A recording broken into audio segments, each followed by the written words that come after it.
Well, thank you very much. It's an honor to have the President of Ukraine with us. We've had a lot of good discussions, a lot of good talks, and I think progress is being made, very substantial progress in many ways. We had a good meeting, as you know, just a short while ago with the President of Russia, and I think there's a possibility that something could come out of it, and today's meeting is very important. We have, I guess, the seven very powerful leaders from Europe, and we're going to be meeting with them right after this meeting, and thank you very much for being here. Thanks so much, Mr. President. If I can, first of all, thank you for invitation, and thank you very much for your efforts, personal efforts to stop killings and stop this war. Thank you, and using this opportunity, many thanks to your wife, First Lady of the United States. She sent a letter to Putin about our children, adopted children, and my wife, First Lady of Ukraine. She gave the letter. It's not to you, to your wife. Oh, I want it. Yeah. So we are saying this sensitive topic, yes, please. And thanks to our partners, and that you supported this format. That after our meeting, we can have leaders who are around us, UK and France, Germany, Italy, Finland, EU, NATO. I mean, all partners around Ukraine supporting us. Thanks them, and thank you very much for invitation. Thank you very much for being here. President Trump. Yes, Peter, go ahead. Thank you, President Trump. So, President Zelensky, you say in a post on X today, Russia must end this war, which it itself started. President Trump, you say President Zelensky of Ukraine can end the war with Russia almost immediately if he wants to. Which is it? Yeah, I think that's true. I think we're going to have a meeting. I think if everything works out well today, we'll have a trilat. And I think there will be a reasonable chance of ending the war when we do that.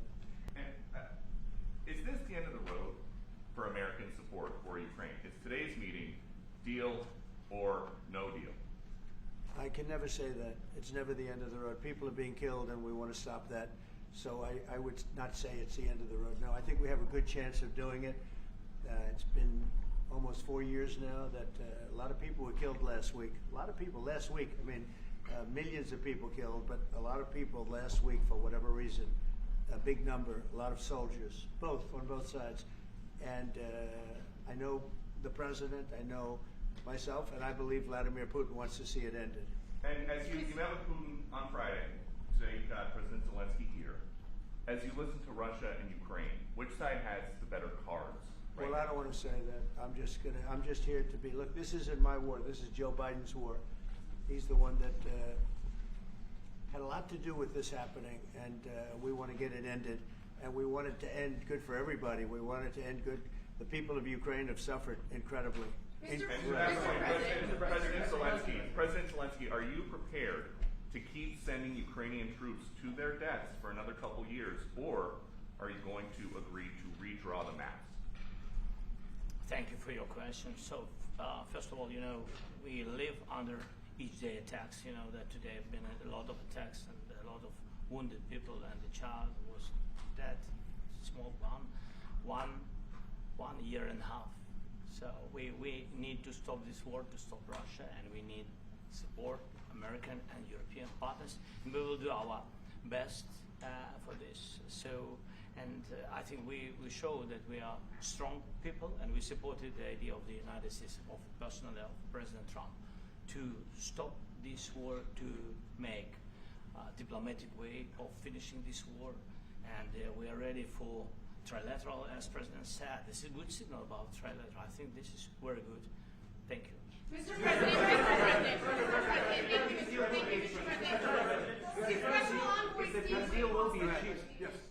if the peace deal will be achieved, are you going to be willing to send American peacekeepers to Ukraine? Well, we're going to work with Ukraine. We're going to work with everybody, and we're going to make sure that if there's peace, the peace is going to stay long term. This is very long term. We're not talking about a 2-year peace and then we end up in this mess again. We're going to make sure that everything's good. We'll work with Russia. We're going to work with Ukraine, and we're going to make sure it works. And I think if we can get to peace, it's going to work. I have no doubt about it. Your team has talked about involve U.S. troops? Would you rule that out in the future? We'll let you know that maybe later today. We're meeting with 7 great leaders of great countries also, and we'll be talking about that. They'll all be involved, but there'll be a lot of help. When it comes to security, there's going to be a lot of help. It's going to be good. They are first line of defense because they're there. They're Europe, but we're going to help them out also. We'll be involved. Yes. Vladimir Putin mentioned that the war will not end without addressing the root causes of this war. Have you had an understanding what are the root causes of this war? Well, look, the war is going to end. When it ends, I can't tell you, but the war is going to end, and this gentleman wants it to end, and Vladimir Putin wants it to end. I think the whole world is tired of it, and we're going to get it ended. It was, I've done 6 wars. I've ended 6 wars, and I thought this maybe would be the easiest one, and it's not the easiest one. It's a tough one. A lot of reasons for it. And they'll be talking about it for a long time, but they'll be talking about the others. Look, India, Pakistan, we're talking about the big places. When you look at, you just take a look at some of these wars. You go to Africa and take a look at that. Rwanda and the Congo, Republic of the Congo. That's been going on for 31 years. And so we've done a total of 6, and we really have 6, not including the fact that we obliterated, and it turned out to be a total obliteration, the nuclear, as you said, the future nuclear capability of Iran. And this one, I think we're going to get solved also. I feel confident we're going to get it solved. Like guarantees or like the special envoy put forward. Thanks, Mr. President. Can you tell us about your conversations with European leaders and what they need to see to support an end to the war? Yeah, well, we're going to be meeting with a great representative group and 7 very powerful, very big countries and great people, all friends of mine and friends of yours. And we're going to have some suggestions made. They want to see peace. They would like to see peace. Go ahead, please. In the red. President Trump, do you think it's fair for Ukraine and for Russia to achieve a lasting and durable peace if Ukraine cedes its territories that Russia hasn't yet conquered? Do you think it's a fair peace for Ukraine? We're going to have a lasting peace. Just to answer the first part of your question, we're going to have a lasting peace. I hope it's going to be immediately. I hope it doesn't have to go on. And I think people of the whole world is going to be very happy when that's announced. Yeah, please. Mr. President, you posted on social media, Mr. President, a very touching letter from the First Lady, and the letter was hand-delivered to President Putin, and it calls for an end to the war, essentially, because of the children and the children's future. Why did the First Lady feel that letter was necessary? Was it because she believes that Mr. Putin is the aggressor in the war? Is a similar letter being hand-delivered to President Zelensky? So the First Lady felt very strongly. She's watched the same thing that you watch and that I watch. I see things that you don't get to see, and it's horrible. But when she's got a great love of children, she has a wonderful son that she loves, probably more than anybody, including me. I hate to say it, but she loves her son. She loves children, and she hates to see something like this happening. And that goes for other wars too. I mean, she sees the heartbreak, the parents, the funerals that you see on television. Always funerals. We want to see something other than funerals. No, she felt it was a beautiful letter. It was very well received by him, and she did ask me to say, she would love to see this end. She would love to see it end, and she says it very openly, very proudly, and with great sorrow because so many people have been killed. Mr. President, last week, Brian, go ahead, Brian. Yes, sir. I've got a question for each of you. Yes. First of all, Mr. President Zelensky, you look fabulous in that suit. I said the same thing. Yeah, you look good. I said the same thing. Yeah. Isn't that nice? That's the one that attacked you last time. See, now he's in. I remember that. You look wonderful. No, my first question for you, President But you Zelensky. are in the same suit. I think You see, I changed, you are not. Maybe yours is much better. Yes, please. Real quickly, upon peace, God willing, we get peace. Are you open to holding an election in your country? Yes, of course. We are open for election, yes. We have to do safety circumstances. And a little bit, we need to work in the parliament, because during the war you can't have elections, but we can do security. We need, maybe, how to say, we need a truth, yes, everywhere, in the battlefield, in the sky, in the sea, yeah, to make possible for people to do democratic, open, legal elections. So you say we are ready. during the war you can't have elections. So let me just say 3.5 years from now, so you mean if we happen to be in a war with somebody, no more elections. Oh, that's good. I wonder what the fake You like news this is. idea? No, this is No. Speaking of news, I got a question for you. This sounds insane for me even to ask this. But do you think the American media really doesn't even want a peace deal? Because they've been so critical of you every step of the way as you lead the charge for peace. It's an amazing phenomenon. I said that if in the settlement you got Moscow, St. Petersburg, and thousands of miles around them, they would say, I made a bad deal.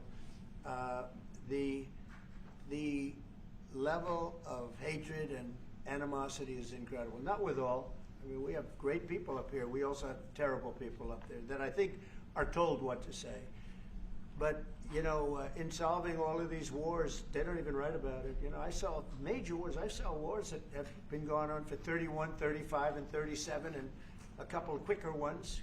One that was going to go into a full-blown deal very quickly. You know what the one I'm talking about. It was a big one. But they don't even write about that. No matter what I do, no matter what, and you know, this is not anything to do with you. It's probably to your advantage in a certain way. But no matter what I do, no matter what deal I make, from my standpoint, you'll come out good. Maybe President Putin will come out good. But they'll say, Trump was absolutely horrible. It's just that, and I've lived with that for a long time. I've lived with it since just before the first election. I used to get great publicity. Now I get the worst publicity anyone's ever gotten in office, but I won in a landslide, so that people understand. They're the only ones that count, ultimately. But I've also had great reporters. I've had journalists that are very good. But it's very sad when you do the right thing. As an example, they said, because of the fact that Vladimir Putin came to American soil, this was a tremendous defeat for Donald Trump. No, it was really wonderful that he did it. It was a hard thing for him to do, to be honest with you. It was the opposite of what they said, but they said it. Now, if he didn't come, they'd say that was also bad for Trump. You know, there's no way. And there's just a great dishonesty of the press, and I think that's why it's lost its credibility. You know, its credibility is at an all-time low. We have a thing going on right now in D.C. We went from the most unsafe place anywhere to a place that now friends are calling me up, Democrats are calling me up, and they're saying, sir, I want to thank you. My wife and I went out to dinner last night for the first time in 4 years, and Washington, D.C. is safe, and you did that in 4 days. I'll tell you, it's safe. I had another friend of mine. He has a son who's a great golfer. He's on tour, and he came in fourth yesterday in the big tournament where Scotty Scheffler made the great shot, and he said his son is going to dinner in Washington, D.C. tonight. I said, would you have allowed that to happen a year ago? He said, no way, no way. He said, what you've done is incredible. And I think the people realize it. But the press says, he's a dictator, he's trying to take over. No, all I want is security for our people. But people that haven't gone out to dinner in Washington, D.C. in 2 years are going out to dinner. And the restaurants the last 2 days were busier than they've been in a long time. Thank you. I walked around yesterday with MTG. If you can walk around with DC with MTG and not be attacked, the city is safe. Yes. Thank you, Mr. President. Last week you warned of what you called severe consequences if a 30-day ceasefire or any type of ceasefire were not agreed to by Russia. Will there be severe consequences? Does that change because of I don't think you need a ceasefire. You know, if you look at the 6 deals that I settled this year, they were all at war. I didn't do any ceasefires. And I know that it might be good to have, But I can also understand strategically why, well, one country or the other wouldn't want it. You have a ceasefire and they rebuild and rebuild and rebuild, and maybe they don't want that. But if you look at the 6 deals that we made peace and long-term, long-running wars, I didn't do any ceasefires. I like the concept. I like the concept of a ceasefire for one reason, because you'd stop killing people immediately, as opposed to in 2 weeks or 1 week or whatever it takes. But we can work a deal where we're working on a peace deal while they're fighting. They have to fight. I wish they could stop. I'd like them to stop. But strategically, that could be a disadvantage for one side or the other. But all of these deals I made without even the mention of the words ceasefire. Are you President Zelensky, can you explain the decision to offer Ukraine Article 5-like security guarantees, but stop short of pushing for their full membership? Yeah, well, we haven't done anything on that yet. If you look back and you go back long before President Putin, it was always a statement that they would never allow Ukraine into NATO. So that was a statement that was made, but we haven't discussed any of that yet. We're going to be discussing it today.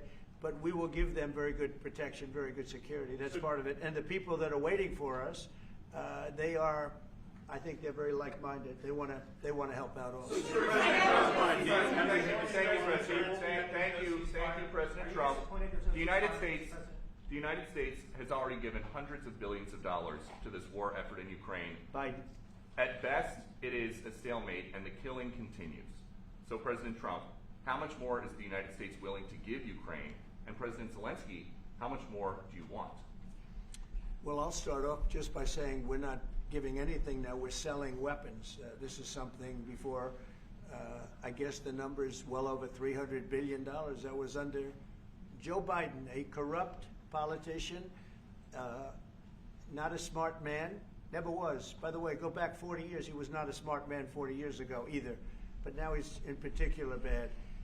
This was done by a corrupt administration that shouldn't have been in, and frankly, if the right results of the election were given, if I were president, this war would have never taken place, and he would have been very happy, because he would have liked to have seen. I mean, they went through hell. He went through hell.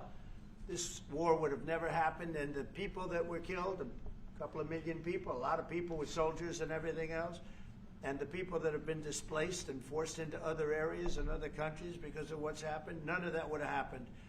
And I'm just saying that he was a horrible president. Whether it was the borders or this, he was just a horrible, corrupt president. Mr. President, you want to answer? I can. Thank you so much. So first of all, we have possibility now to buy weapon from the United States. We are thankful for this program and this opportunity. We are thankful for Europe. They pay for this. And through NATO program, for example, Pearl and etc., we have some programs where we can have some money to finance this. And this is a part, I think, it's not a part for the war and to defend us. It also will be a part for security guarantees, to strengthen our army, to rearm Ukrainian army. This is very, very important.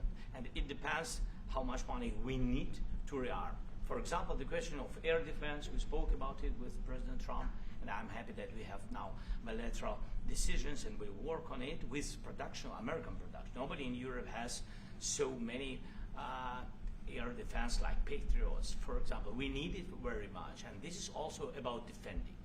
And I think, I think the good news, we make the best military equipment in the world by far. You mentioned the Patriots. How good are they? Systems. We have systems, they're literally 100% foolproof. And it's really like shooting two bullets, two bullets hitting each other in the air in a space like this. The chance is 100%. It's 99 to 100%. So we sell the equipment to NATO.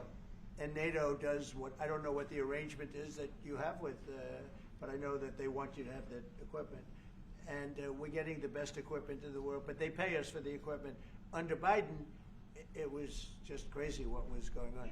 I believe the number is over 300. I think it could be $350 billion worth of equipment and money and everything else. And we've made more progress in settling this war in the last 2 months than they made in 4 years. This should have been settled a long time ago, but it should have never happened. Yeah, please. You pushed out on social media. All right, Brian, go first. You pushed out on social media about doing away with mail-in ballots and potentially electronic voting machines. Can you expand on that? How Well, I will. That's a very off-topic, just really quickly. Mail-in ballots are corrupt.